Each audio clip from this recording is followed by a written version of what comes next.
I like to have long holidays between movies. I work very hard when I'm doing a movie, and I find it terribly difficult to find a subject to film.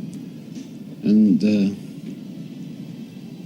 I search around, I go into bookshops, look for novels, and I think within 6 feet of me there must be a marvellous film subject, but there never is. And as in the case of this film, we ended up by having a shot at an original.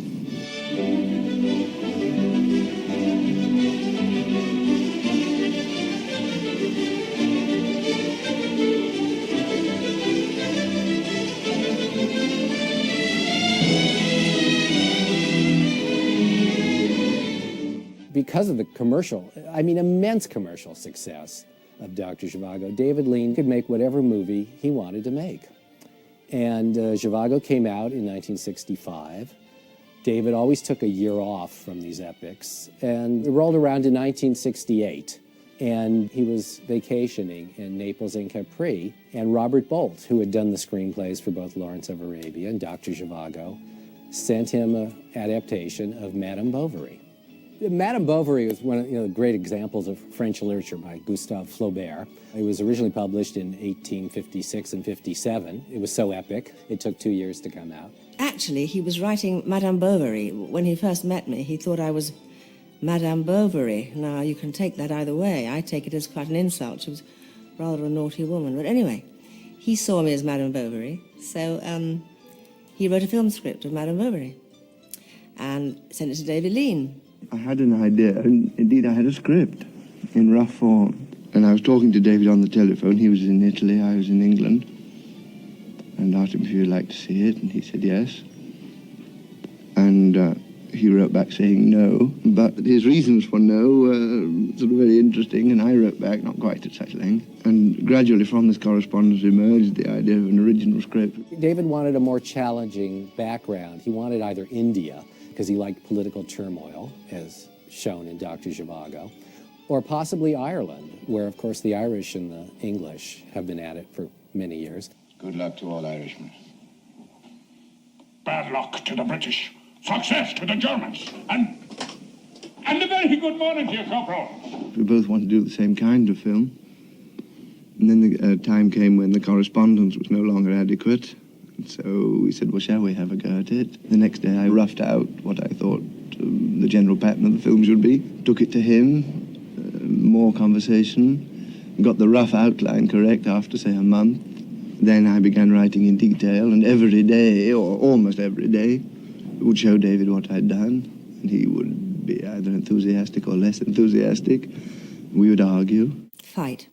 They fight like cat and dog. It's wonderful. From early morning to late night, they are really going at it hammer and tongs. Because David is a man of words, and Robert is a man of words, and David is a man of pictures. So there was always a battle going on, but it was a wonderful, wonderful partnership because they each had what the other lacked. David never claimed to be an intellectual. Robert was. And therefore, the balance was really perfect to do great work, I think. Robert and David had an enormous shorthand between them. And so David would talk about the ideas he had, the visual ideas, the way he was going to direct a certain scene, and they would talk it over, and then he'd say to Robert, well, you go back and write it. And finally, we had argued, sometimes quite bitterly and at length, over every line of dialogue, almost every shot. And that's the degree of the closeness of the work. Then David worked with Robert Bolt for a year on the script, and they came up with something called Michael's Day. Michael, in their first script, was, for lack of a better word, he was the village idiot in this fictitious town in Ireland. Michael! Michael, darling! Show us your fish! Who, ironically, was the one who always knew what was really going on there, whether it was adultery or guns being smuggled in. But of course, because he was mute, he couldn't communicate. He was also secretly in love with the heroine, which in this case would be Rosie Ryan. Get off!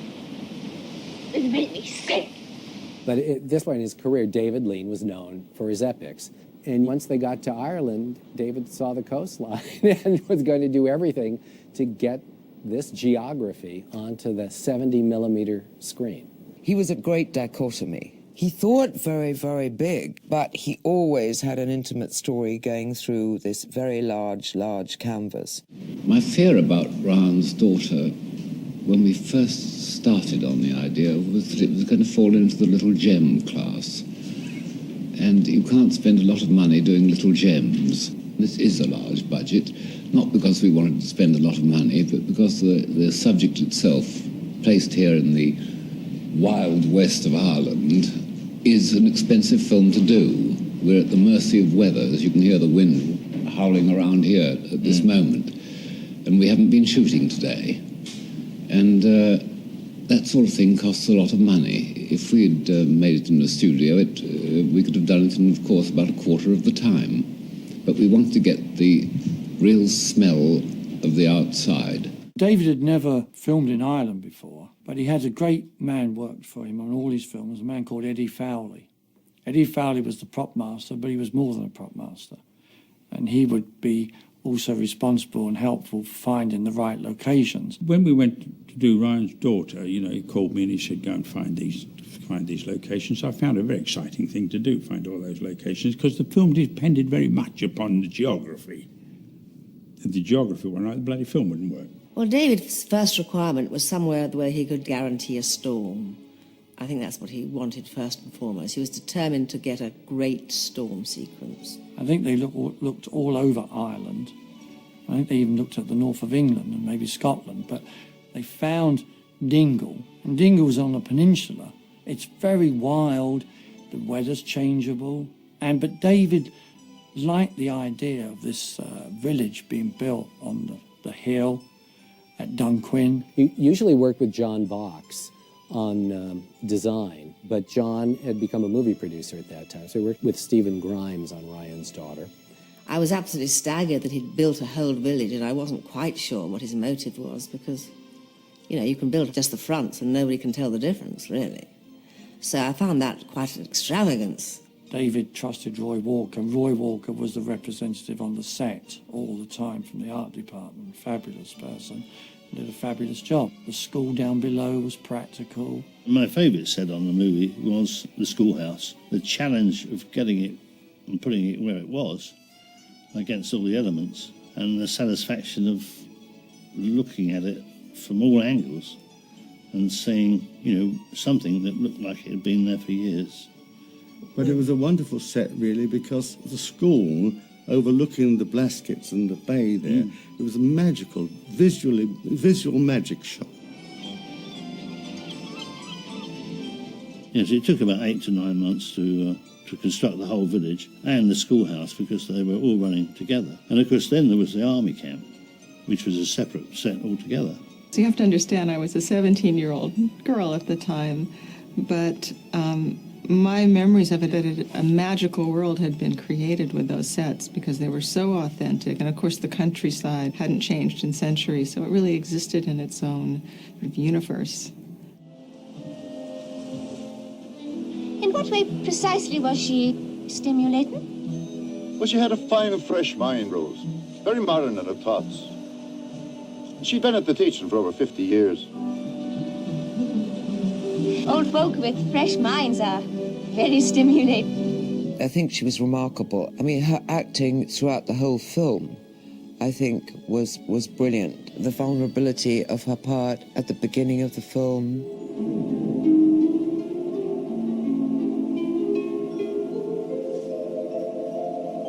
She understood her character perfectly. I said to them, you've got to audition every other actress that's available. If you audition everybody and I come out the best on the screen tests, then I play Rosie Ryan. Otherwise, I won't take the part.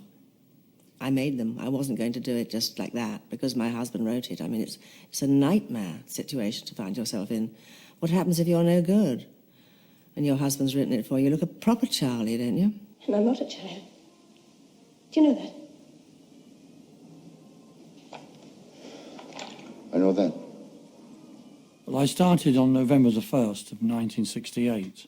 I just finished a film for MGM in Ireland, and David called me because he urgently wanted to start casting. So we started, and in Claridge's Hotel, he got the good news that Robert Mitchum finally decided to play the part of Charles Shaughnessy, the school teacher. But the conversation to Robert first was from Robert Bolt. So Robert Bolt asked him what he was doing. He said, well, I'm probably going to try and commit suicide. What do you want? Would you be interested in working with David Lean? Well, he said if I'd wait until the end of the film, he'd be happy to stand the expense of my burial. My father had a real gallows humor about himself, and his typical retort, if I said, hey, Dad, how are you doing today? Worst. That was always his standard answer. So to say he was contemplating suicide was absolutely in character. And of course, he didn't mean it, but he just really had this gallows humor about himself. And some people didn't understand it, and it really, they were offended by it or taken aback. But that was sort of part of his way of testing you too, to sort of see how you'd react to him. And if you got that he was being funny and could penetrate that wall, then you were in. David Lean, interesting enough, cast Robert Mitchum, totally against type. You've mistaken a penny mirror for the sun. Do you not see that? Robert Mitchum was Hollywood's He-Man, and this is a guy who barely made love to his beautiful young wife on their wedding night in the movie. I think it was very brave of David to have done that, actually. And he got heavily criticized, but didn't care because he was very successful in the part. He looks a man of his word to me. Does he, Charles? Seems like a fine young fella all around. You always think the best of people, don't you? He sees everything. He sees all the bullshit. He saw through David Lean, he saw through me, he saw through Robert Bolt, he saw through the whole circus. He was always right on the button when it came to relationships and what's going on, and a very rare man. David, at first, I think in his mind, always wanted Peter O'Toole to play Michael, John Mills' part, which won him an Academy Award, as you know. Give it over, Michael. But Peter O'Toole, I think, wasn't interested, or maybe, in all fairness to him, he was busy, so David moved on and thought of John Mills, who he'd worked with several times. Strangely enough, it's taken more homework, this particular part, than I think any part I've ever played with masses of lines. I find that I have to do an awful lot of thinking about it. People don't think I'm thinking, but I am.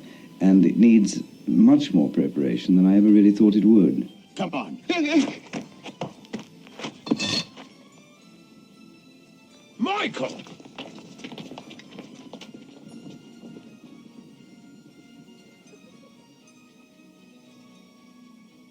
Charlie Parker was a fantastic makeup man, and he did the teeth for John, and the hair, how that was done by Scotty and Charlie.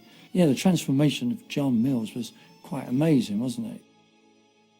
David wanted Alec Guinness, with whom he'd always fought on his movies, but he wanted Alec Guinness to play the priest, the role that eventually went to Trevor Howard. And Guinness read the script and said, this one's going to be really arduous because of the elements. He said, but not only that, you've got the priest going out in a storm. No priest in his right mind would do that. He would wait until the storm would blow over. So I can't play this role. We'll be on the slab! The slab! I knew perfectly well what this was going to be. No illusions about it at all. I knew it would be the best part of a year of misery, but that it was 99% chance of being a very great picture. Have you nothing to do? Precisely that. Well, Miss Precisely, that's a pity. Doing nothing's a dangerous occupation. But you see, I personally think that's the greatest performance from the film. And I think it went unnoticed by the critics, and it upset me a lot. Glory be to God. Why must there be? Because Rosie Ryan wants it?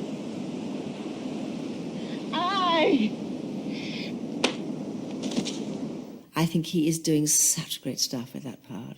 A man who must be half out of his mind to go up as he did, barefoot. That's right. Charles Shaughnessy. And then was the casting of Randolph, and there was this young guy, this handsome young Christopher Jones, who looked not like, nobody looks like anybody else, but at the time he was like the new young James Dean. He cast him from a film called The Looking Glass War. So we all went to see this film together, he, Robert and I, and we thought that indeed the boy was shimmering in this film as the Pole. And so we all agreed that yes, he should play the part, why not? So David cast him and then found out that this Polish accent was dubbed. You don't know what you'll do. No one does. You don't know what you're doing. David, he didn't have a difficult time with Christopher, but not an easy time. Sadly, the chemistry between Sarah and Christopher didn't work for David. I was sad for him because he was obviously get quite irritated by it. You know, he was a perfectionist, David. Everything had to be right. David had a keen eye for talent. He found Leo McKern, who I knew as he was in the Beatles movie Help, but we would later know him on TV as Rumpole of the Bailey. Are you not done, Mrs. McConnell? Easy, Mr. Ryan, dear. They'll not start without her. He's a traitor, a coward, a rich man, a powerful man in the village. I mean, comparatively speaking, you can see what the village is like. But a man with an enormous exterior and a very small soul. I'll tell you something. Come on then, Mr. Ryan. All right, now. What's with the young lady? Talk. This whole cursed country will capsize with talk. And Barry Foster, who had a big TV career in the 70s, but also he went from Ryan's daughter into playing the psychopathic killer in Hitchcock's Frenzy. I think one of David's greatest regrets was definitely that he never managed to get Marlon Brando in one of his films. He wanted him in all his films. I know the characters that he wanted him for. He wanted Marlon Brando in every film that he ever made. Lean was a novelist, a cinematic novelist. I mean, in the way, the subjects he chose and how he blended the story and the characters. And he used it very much, the landscape and the atmosphere, the elements. He used them to denote character. Certainly in Ryan's Daughter that happened from the very opening frame.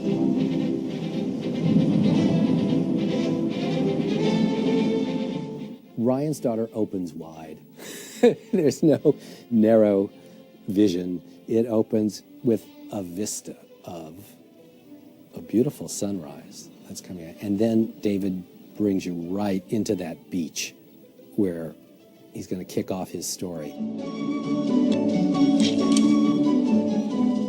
Rosie is sort of a hothouse flower in this very sort of bleak but beautiful environment. And I think my father's character, the character of Charles Shaughnessy, is so exotic to her. Rose! Mrs. Shaughnessy. You know, yes, he's a very handsome man, but he's also the most cultured man in town and probably the most sensitive. So these are all qualities that she's looking for in her life. Good day, Rose. Day, Mr. Shaughnessy. Bob Mitchum never goes to see the dailies. He's never been in his life. And his wife Dorothy was there at the time, and Trina in Dingle. And Dorothy had been invited to see the first dailies, rushes of Ryan's Daughter, and Bob was invited. Bob didn't particularly want to go. It was a Sunday morning. And Dorothy persuaded, said, no, you must come and see it. I'm sure it's beautiful. So they went to see it. And of course, they saw the scenes with Bob and Sarah on the beach. And of course, when the lights went up, Dorothy said, well, David, that's absolutely beautiful. What do you think, Robert? And Mitchum said, David, it's so beautiful. What you should do is go and buy an island and paint. And they just walked out. That was Bob. That was Mitchum. And David said to me, what did he mean by that? I said, well, exactly what he said, I guess, David. David and Robert didn't hit it off at all. And Mitchum had his caravan, David Lean had his, and mine was in the middle.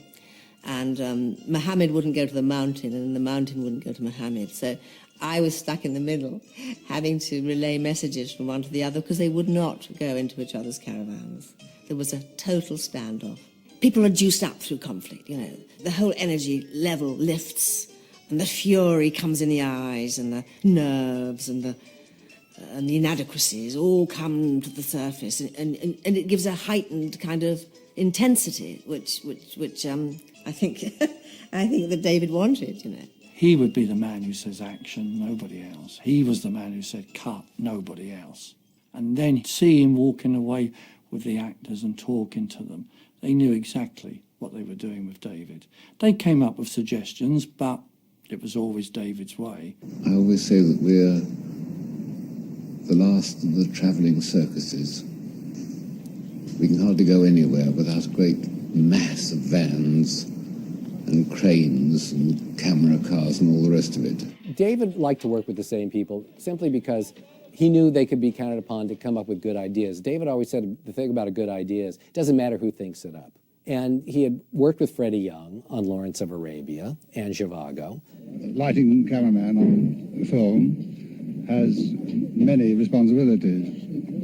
He has to not only light, but have a good artistic understanding of composition. Well, I've worked with him on 3 pictures, Lawrence of Arabia and Dr. Zhivago, and this present one. So I knew David years before. In fact, as a young man, he edited quite a number of my pictures. He's a hard taskmaster, you know, to all concerned, but if you're enthusiastic and you don't mind hard work, well then you just get on fine. Jocelyn was the costume designer, and I think that they chose Jocelyn Vickard because of her reputation. She was wonderful, but they had a hard job. They had a hard job because there were storm sequences, the extras would get soaking wet, and of course the next day we needed them at 6 o'clock in the morning to start all over again, or the night work, the wedding scene. The wedding sequence in Ryan's Daughter is very interesting in that it's really a drunken bacchanalia, except for the bride and groom. But the lighting is off, the music is kind of sour. You know, it was a ceremony that was marking the beginning of a doomed marriage. That's where I think she's so shallow, you know. She's expecting some miraculous thing to happen on her first night of romance, when often it takes years to be able to satisfy your partner. You don't normally do it on the first night. And I think that Rosie's attitude there is very shallow. I was rather upset about that, actually.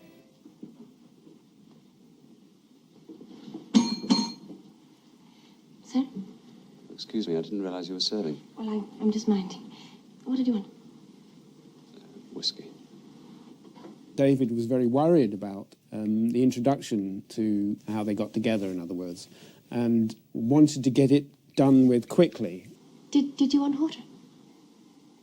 Please. You couldn't just meet, embrace, and that was it, because it wouldn't be meaningful. So you had to think of how you were going to bring those two together, and it had to be something extremely dramatic. And he got up and wrote it during the night, and suddenly worked out the knocking, bombing, and the fears and the terrible tortures of this officer.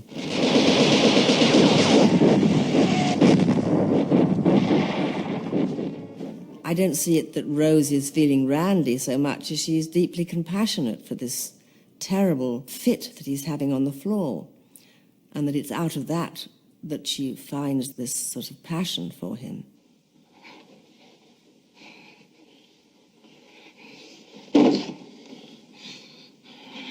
I find that a very erotic scene afterwards, and against the door, and they're alone in the pub, and you know that's going to start, and they kiss fully on the mouth, and she's excellent in the scene. She's so good. I must open the door. It's a very, very good scene. It's a very clever way of getting them together. Ryan's Daughter has 2 very memorable sex scenes. One of the honeymoon couple, Charles and Rosie, in which nothing happens, or something happens, but it ain't much, followed by her love scene in the woods with Randolph, in which Mother Nature goes to work. You know, seeds sprout, and its butterflies are free.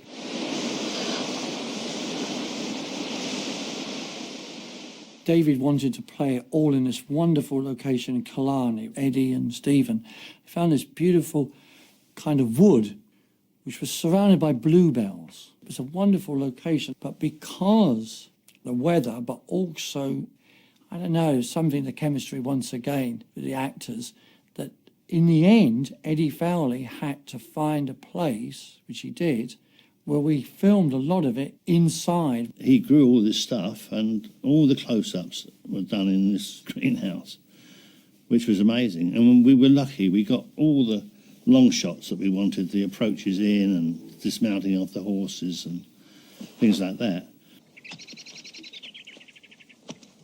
Almost impossible for me to remember which things were real and which were faked by Eddie. So the background to getting the scene at all was fraught with difficulty. I think it changed people's consciousness regarding lovemaking on the screen. There's no doubt about it. Everybody I meet talks about the love scene in Ryan's Daughter. It was a turning point, I think, for a lot of people who had never seen anything like it before. And suddenly she realized passion, which she hadn't done ever before. And that is what started to make her life extremely difficult. And I know that David could have approached this quite easily because David was a very sexual man. And I think that that is how he could portray that quite well.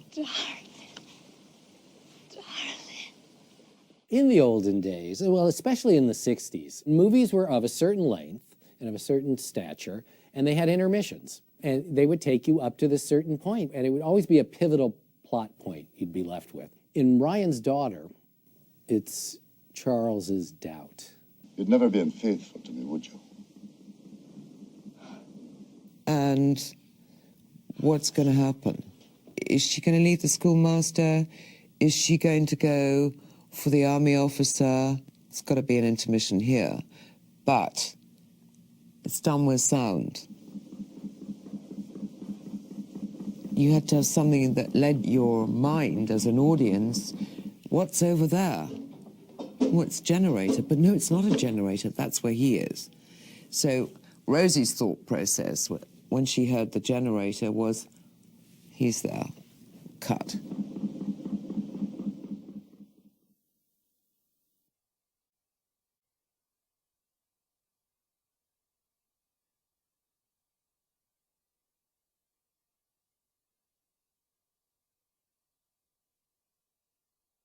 I'm always trying to get long, silent sequences in my films, and I'm very pleased when we have only just a line here or a line there, and the picture tells the story.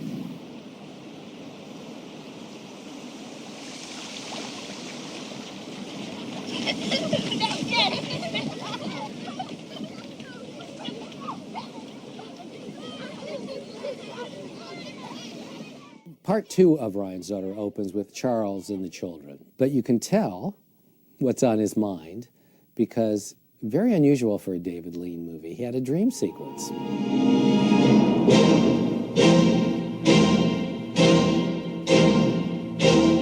And Charles envisions Rosie with her fancy man. They're both all dolled up in Victorian splendor. David had already tried to do it before, but wasn't happy with the result. And I think through discussions with Steve Grimes, they decided to try another visual technique. So Steve asked Charlie Parker, the makeup man, to lend him a bit of Vaseline, and he, with his fingers, just touched here and there, around the edge of the frame of the camera, and it gave that scene the softness. It was a vignette, really, but created on the spot, which was a good cooperation between a director, production designer, and the cameraman. One of the things that stands out in one's mind is that sequence. It really makes the story acceptable immediately to an audience of what is the hell's been going on, because he's imagining it, but he's right. What struck me, and still strikes me, is his decision to include Charles within the same frame, which produces an enormous tension. And you are worried in a funny sort of way that he may be discovered by them rather than the other way around. It's a very strange moment. You as an audience are taken through that whole thought process without any dialogue at all, because you're following the footsteps. Where do these footsteps lead? Where is she? Who is she? And can I face her again?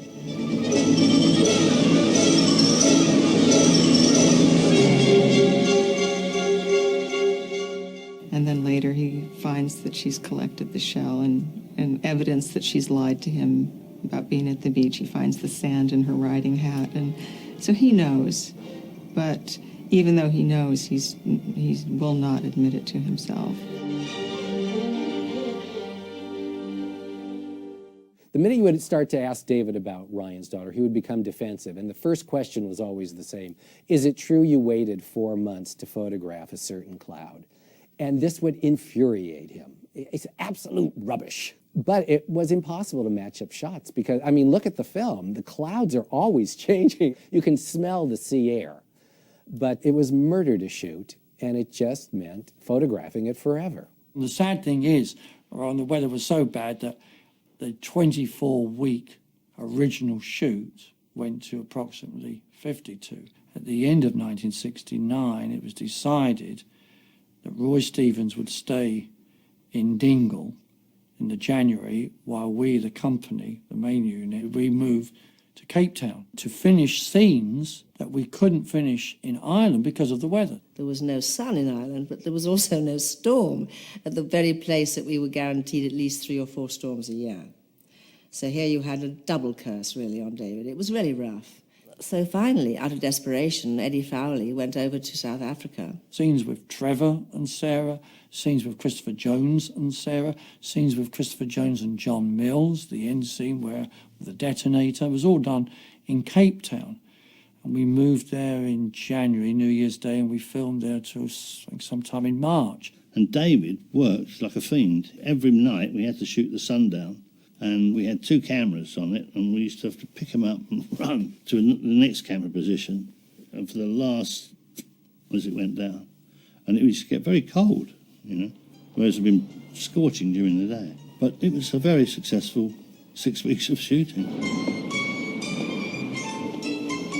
They had to then link up that footage where one would have believed it was all still in Ireland. And I think we have to say that Freddie was a brilliant cinematographer, but that David had the knowledge of editing. It became one, and I think it's because of his fantastic knowledge of every facet of cinema. Maybe the highlight of Ryan's daughter is this amazing storm sequence. The Irish rebels have their weapons delivered, but they're sort of lost at sea, and the villagers, you know, they're just like the villagers in Frankenstein. You know, they gather, they're going to go out and take care of this situation. And they're going to go out there and get the guns. And I got called to go out to Ireland for 2 weeks. Myself and another stuntman called Peter Pocock went out there. We met 2 other stuntmen that had been on the film a year. Paddy? Sean? So I was thrilled there to go for 2 weeks. Went into 3 weeks. And I remember thinking, wow, with a bit of luck, we might get 4 weeks out of this. And anyway, ended up nearly 6 months. It was just absolutely incredible. Throughout the film, we were always waiting for storm warnings. And we were prepared with a call sheet, and all the actors were on a standby either at their homes or at the hotels. Everybody standing by. We had extras ready. So we were always prepared for it. Because I really felt that it would be pointless for me to do the storm sequence because he'd never use a shot of it. And he just conned me into it. I certainly didn't want it, that's for sure. He conned me into it, and I thought, well, if I'm going to do it, I'm going to do the best job I can. And it fortunately turned out all right.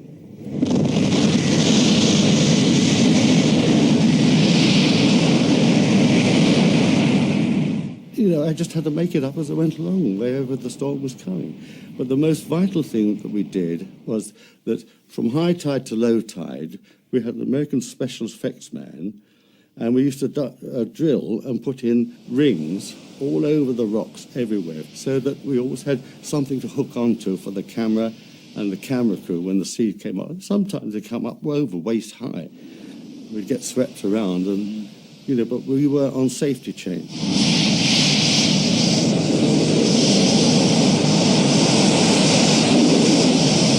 And work a lot of the time consisted of putting your wetsuit on, putting all your Irish peasant clothes on, and you'd wait, and we'd sit in a trailer and we'd play cards from morning till night while they were setting up or waiting for the right waves to come. And we had huge tip tanks. A tip tank is basically a huge bath which holds several hundred gallons of water, and it tips. The water tips out instantly into a chute, so you can direct where this great fountain wave of water is going to come, and it hits you and takes you off your feet. But poor old Leo McComb was soaked from morning to night. Oh, God! It was freezing. You're on the Atlantic coast of Ireland. The wind cuts through you like a knife.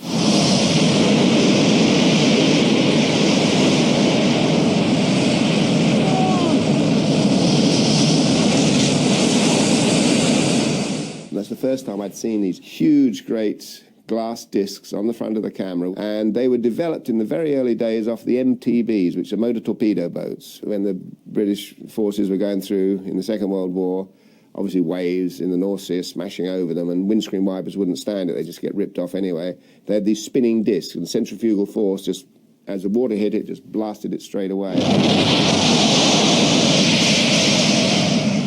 He came back, I went into the office, and David's face was sitting in the corner there with it back to the wall, and it was as black as thunder.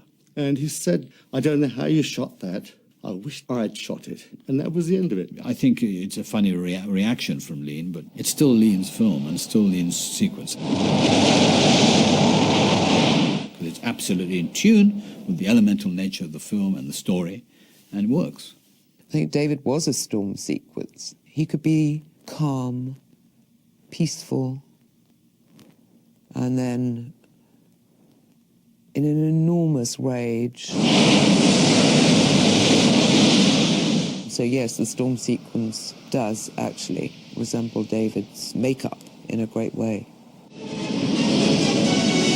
If you look at the body of work of films that David tackled, the big epics, there was always a facet of history going through them. It plays very effectively in the story because Rosie is cut off from going out there. What are you doing here? Why shouldn't I be? Why? They know about her affair, so at this point she's really treasonous, and they think she's tipped off the British, who do come in at the end and claim the guns. So, I mean, it's a pivotal plot point in which, David combines the elements with his story. Robert did an extraordinarily clever thing in transposing and adapting the basic material into something that is relevant, certainly today, and actually in terms of European history, relevant then, in that it was placed within the political environment of early 1900 Ireland and their Republican struggle, their struggle against the British. Get out of my country. God bless you, Tim O'Leary! There's a remarkable scene on the beach in which Robert Mitchum, again, this great Hollywood he-man, is completely vulnerable. He's left Rosie. He's left the house. Charles? For all intents and purposes, he's naked. He's in nothing more than a nightshirt. That brought it home to the audience. This man is barefoot, obviously, on the beach, but nude in a way. Wouldn't think, except, where is my woman and what is happening in my life? It's a wonderful buddy scene because Trevor Howard brings him the clothes. I've brought you clothes. Oh, thanks, Father. I was wondering how I should get home.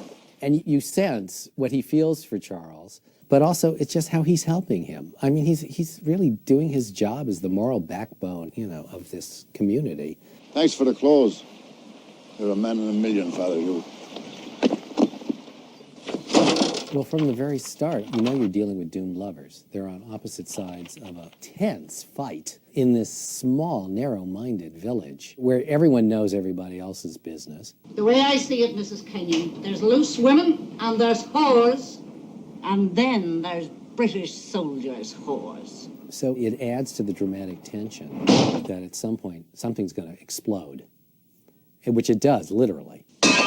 The scene where the village come to extract what they believe to be the sentence on Rosie is very shocking. I think it's as shocking as it is because you're held in suspense for so long. What are they going to do to her? What is this? What do you want? Not you. Well, then get out. Go on, get out. Shut up, Shaughnessy. Those villagers were against that girl all the time, so finally they could get their revenge. And her hair was very beautiful. Cut off her hair. That'll do it. That'll bring her down to the level she ought to be brought down to. They made this very special wig, and they made a terrible error, and they couldn't get it off.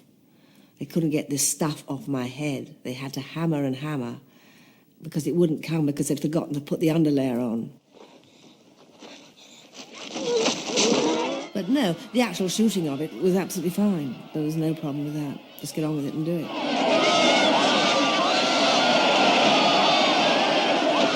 And they go after her, and it's brutal. Her head is shaved. They grab Robert Mitchum. Never mind that he has been the teacher of their children. He was probably their teacher. They hold him to the ground. It's savage. He never stops loving her. His love for her is pure, just no matter what. And he doesn't believe for a minute she's the informant. And yes, she's an adulteress. He's the cuckolded husband, but he still loves her. It's very simple for him. And so for me, the most difficult part of that scene to watch is him being held down and restrained. And there's that moment where he's watching and then he just can't watch anymore because he knows he cannot come to her defense, so he puts his head down. And it's carried out until Trevor Howard comes and breaks it up.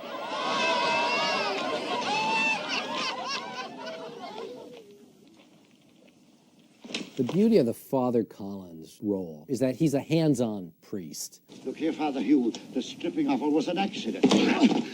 Steady, Joe. You're taking advantage of your cloth, Father Hugh. That's what it's for. Come on, Joe. It's not right. The priest is only a man.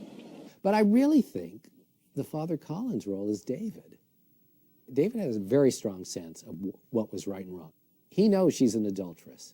He lets her have it, but he deals with it on his own. He tells her to her face. You left his bed and went to...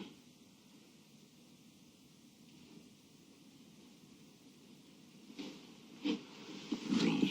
He's honest and upfront, and that's why it's such a strong character. Rose. The most famous shot of Lawrence, if you will, it's always quoted, is Peter O'Toole lighting the match and saying that the important thing is to not mind it, that it hurts, and he blows it out. And as he blows it out, you cut to the sun coming up over the desert. And in Ryan's Daughter, he does the reverse. The sun goes down and down and down, and then you cut to a match striking, which is a wonderful sort of self-parody. In Madame Bovary, famously, Emma commits suicide. But in Ryan's Daughter, it's Randolph who commits suicide. I mean, the shell shock from his war experience and just, the way he's treated. And there's really no escape from his affair with Rosie, although she claims it's over at that point. Because it's over, maybe he really has nothing to live for. He blows himself up with ammunition that's found on the beach. I think it's correct as it is, the suicide. I like the way it's done. You'd hear it off screen.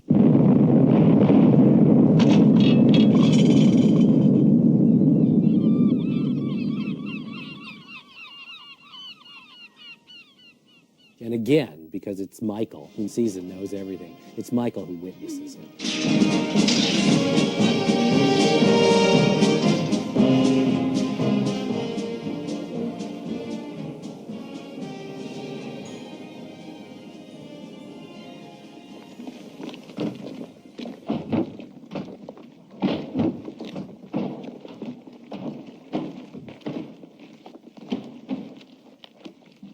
I think the walk through the town at the end is a triumph, in a sense. It's a triumph for them as a couple, whether they remain a couple or not, almost immaterial.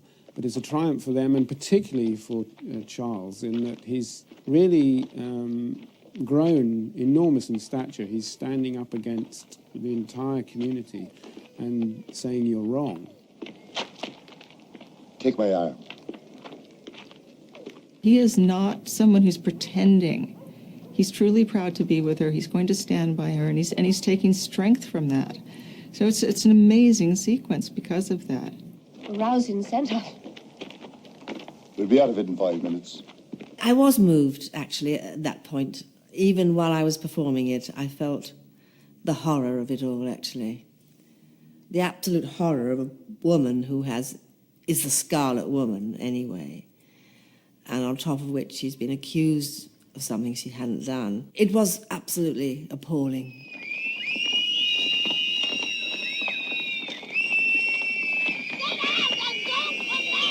And I think even Mitchum, it tore his heart apart too, actually. And that's tough, to tear Mitchum's heart apart, I tell you.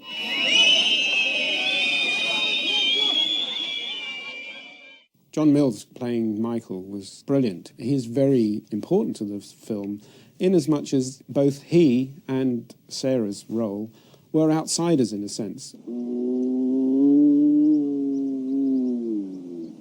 Right at the very end of the film, where Sarah and Robert and Trevor are standing waiting for the bus, and Michael is on the other side of the road, and Rosie's hat blows off. Sign of good luck. And reveals to Michael the first glimpse of the fact that she's had her hair shorn off. It was a clever idea, that moment. Horrendous, suddenly. She looks quite pretty going down the street, and then suddenly, wow, you're reminded of the absolute horror that has taken place. And there's an exchange of looks between the two of them, which I believe says we're very similar. It makes her understand humility. She realizes that this person is really very much like her, and she's very much like him. Bye, Michael.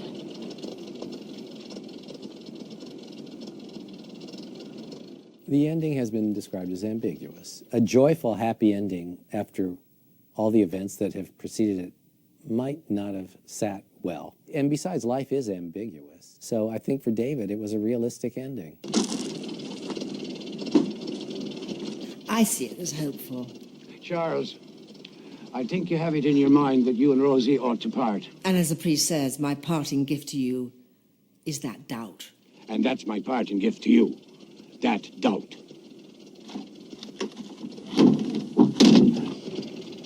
God bless. That bus goes down that long road, and then finally the music and the final credits come up. So he gives us time to think about what the two of them might be up to, and it's up to us to determine. And that's the end of the film. Indeed, it is, I think, an upbeat ending, because I think that they do manage to get it together again. Was David an optimist about life or film? Again, a dichotomy. In wanting to be a director, great optimist. In wanting to make the movies he wanted to make, a great optimist. But at times he could be very pessimistic. That came about because of the tortures that went through him about himself. So he was both, really. Very optimistic about directing, certainly. About himself, big question mark. I don't know at all. Come on, Mike.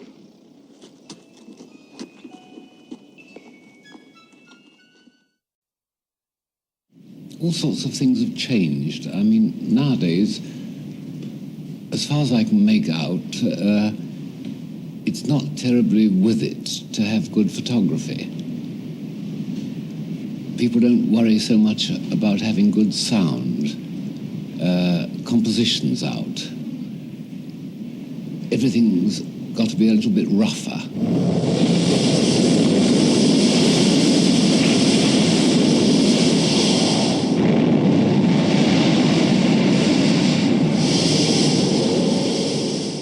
He couldn't wait to get a film finished so that it was intimate, it was small. Part of him loved the greatness. But the intimacy of the cutting room, when he was left alone with his characters, piecing those characters together, was one of the greatest parts of making a movie for David. Norman Savage, the editor of Ryan's Daughter, had worked with David previously twice before. In fact, first I believe he worked as an associate editor on Lawrence of Arabia, and then subsequently when David was making Dr. Zhivago, Norman became the editor of Dr. Zhivago. So we set up the cutting rooms as soon as David came back from South Africa. I think he probably had a few days rest, and then we started editing. I think the finished film, pretty much reflects the original script. Win Ryder was the sound editor, and he was certainly one of Europe's or England's premier sound designers, and he worked very, very hard upon the soundtrack, and it's a tremendous part of the film.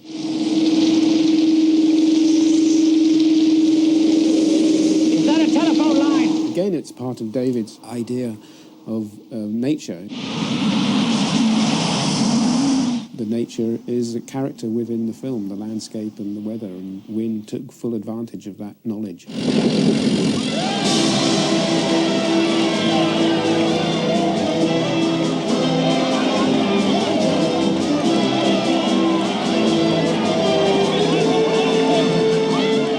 Music was important to him. He loved jazz, and nobody really knew that side of David. He adored jazz.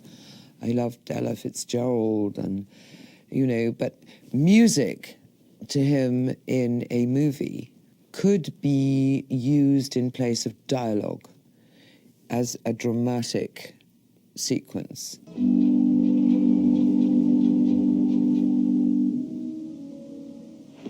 Because if you look at a lot of David Lean movies, they're sparse on dialogue, very sparse. So he used it as a rhythm.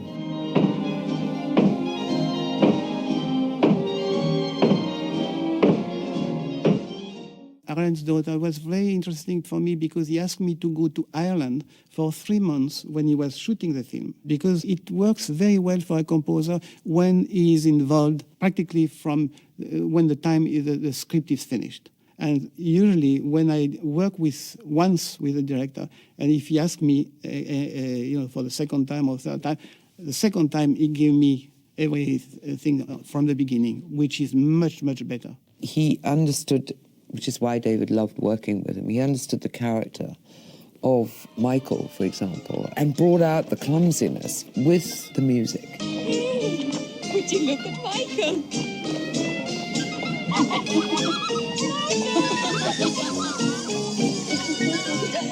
And I think that was what was so wonderful, that he interlinked the music with the character so well.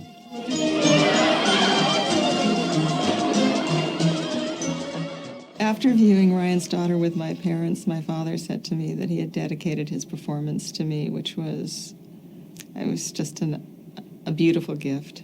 You were meant for the wide world, Rose, not this place, not this. Me, I was born for it. It wouldn't do, Rose. I was on stage, so I couldn't get off. I'm rather glad I didn't, because I gather that the whole thing broke down at the premiere in England. My mother said it was an absolute nightmare. We were in darkness for an hour and a half in the theatre. That didn't help the reviews either, I tell you. In a way, the film is magnificent in many ways, and you see it 35 years later.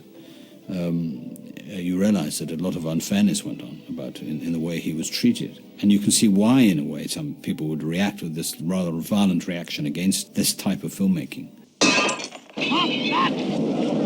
I think David, to some extent at that point, was trying to live up to his own legend. And with Ryan's Daughter, he applied epic techniques to a rather small story, so that the storm, for instance, it had to be the biggest storm ever.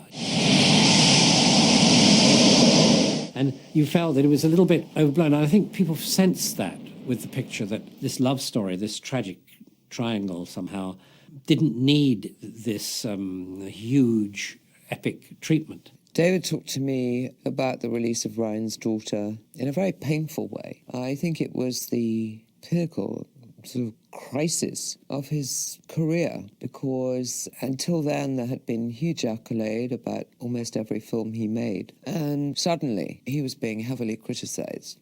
The critics hammered this movie into the ground. He got a bit of it on Dr. Zhivago. The critics did not embrace it. But it was such a tremendous hit that coupled, with what the critics thought of it and the great box office returns, the critics had their nails sharpened for Ryan's Daughter, and they went at it. He was devastated, completely devastated, and just wanted to run, and he ran. I think he was a man who suffered, Father Hugh. I think my father was disappointed that the movie was not better received. I mean, he didn't talk a lot about it, but he did express that to me at one point, that he was sorry that it wasn't more popular. I think it was, it was such a labor of love for everyone. It hit Robert very hard, too. They were very cruel, very cruel. Mitchum was pissed on, Robert, David. We all got it. We all got a very bad press. I don't know what it was about, but it was vicious. I think it was just jealousy and envy that these two men had done two such successful films and they weren't going to let them have another one. That's what it was. No way were these two going to get another triumph. He got a particularly bad reception at the New York Film Critics Circle, which had a special meeting to meet the man who had made one of their favorite movies, Brief Encounter. Unfortunately, we met on Sundays, and the previous Sunday there had been this disastrous screening of Ryan's Daughter at the Ziegfeld. I mean, people were hooting and hollering and laughing at the screen, especially when John Mills came on. Let's have a look at your VC. It was clear the buzz in New York was, suddenly very anti-David Lean and anti-Ryan's Daughter. I mean, I don't think anybody in that room of critics had anything good to think about or say about Ryan's Daughter. And I was chairman of the group that year. So it was my duty to kind of run this meeting. So Lean came in, and he'd come directly from the airport. And I opened the meeting by saying, now, I believe that, this room is kind of disappointed with Ryan's Daughter. But I said, I think we must discuss it in the context of David Lean's distinguished career. Trying to... Well, I mean, the assault was just immediate and ferocious. There she is! Lean was obviously in a state of shock. Finally, he said, I don't understand. He said, I don't understand what you people are saying or trying to say. I don't know how he couldn't understand. It was perfectly clear to me. I mean, to my shame, I said, well, they don't understand how the director of Great Expectations and Oliver Twist and Brief Encounter could have made this piece of crap, except I didn't say crap. But he went away from the meeting saying that Richard Schickel had called his new movie crap. And he went around thereafter, saying, well, that's why I stopped directing for the next 14 years, because this critic, and he always named me, never named the other people who were assaulting him much more ferociously than I was. So, I mean, I guess I have to go through life with this allegedly hostile act hanging off my shoulders. I don't particularly feel any guilt about it at all. I mean, if I had it to do over again, I wouldn't have called this movie crap. But I'm not taking the fall for his 14 years of silence either. What do you say now? Nothing. But what they weren't looking at was the timelessness of that particular brilliant idea of David's and Robert's, which was to get a small story and make it huge canvas, and it will be timeless through history. And that's what you've got. In Ryan's Daughter, we'd been filming for about 3 or 4 months. And I sat and watched the dailies or rushes with David. I was the only actor to do it. And I think it was a scene in the village when I had lobster.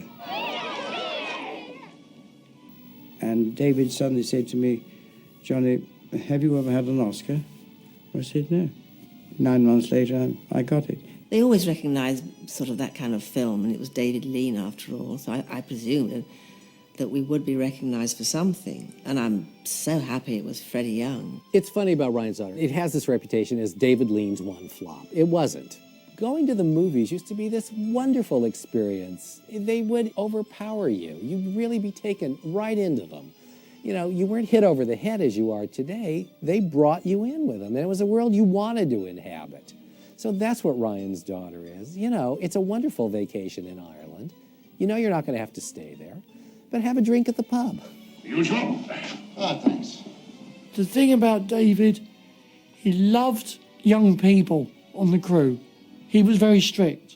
Maybe it was his Quaker upbringing. He was very, very strict, but he was wonderful to work for because when he asked you to do something for him, you knew exactly in your mind what you had to do. He was so clear. And whatever you did for him, he really appreciated it without being pretentious. He was never a pretentious man. He wasn't interested in what status you had on the picture. You were his crew. You were with him. He was a kind man, much more kind than anybody knows. He was an ordinary man. And I never figured it. Was he tough on the outside and soft on the in? Or was it the other way around? Was he soft on the outside and very tough on the inside? And I never, ever quite figured that one out. But it worked. He made movies, whatever way it was. He could make movies. He got things done. But I think with David, what really he loved most of all was to make a movie that he would want to see. He always said that. I want to make sort of movies that I would like to go and see. You know, he was 81. He wanted to make Nostromo. It was a huge picture. And, of course, he didn't get to make it because he got cancer. And, you know, he was 2 weeks away from shooting and they had to stop, and he was hoping that he would recover enough to be able to do it. I went to see him just, you know, shortly before he died, and he said, "Haven't we been lucky, John? They let us make movies." And I said, "Yeah, well, they did everything they could to stop us, didn't they?" He said, "Yeah, but we fooled them." And then, as I was leaving, he said, "You know, I do hope I'll get well enough to make this film." He said, "Because I feel I'm just beginning to get the hang of it." I just love, I love photographs. I love a thing like that camera. I wanted to go and look through it. In fact, I think I looked through it yesterday. I'm very attracted by lights. Film. I even like the feel of film. I don't know what I'd have done. I often, although I know nothing about music at all, I would love to have been a conductor.